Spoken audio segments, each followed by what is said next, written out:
বিশুদ্ধ ভাষাটা এত জরুরি যে আল্লাহ তাআলা তার প্রিয় হাবিবকে মায়ের বুকের দুধ থেকে বঞ্চিত রেখেছেন শুধু বিশুদ্ধ ভাষার জন্য।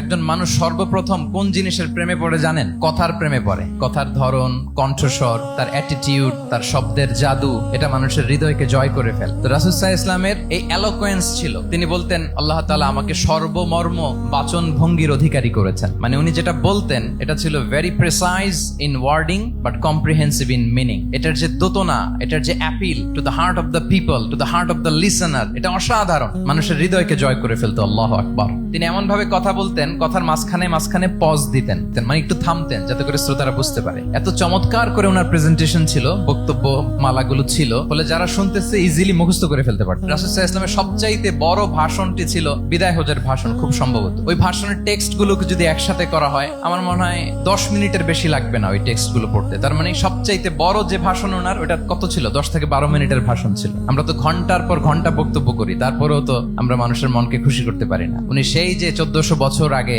10 মিনিটের একটা ছোট্ট ভাষণ দিলেন, গোটা বিশ্ব আজও হাবুডুবু খায় ওই ভাষণের ভেতর, ঠিক কিনা বলেন? মাঝে মাঝে এমন আবেগ ঘন বক্তব্য উপস্থাপন করতেন, সাহাবারা অশ্রুসিক্ত হতো। আবার যুদ্ধের ময়দানে যখন কমান্ড করতেন, তখন তিনি রেগে যেতেন। উঁচু কণ্ঠে তিনি কথা বলতেন, মনে হচ্ছে একজন সেনাবাহিনীর কমান্ডার তার ব্যাটালিয়নকে কমান্ড করছেন। আল্লাহু আকবার।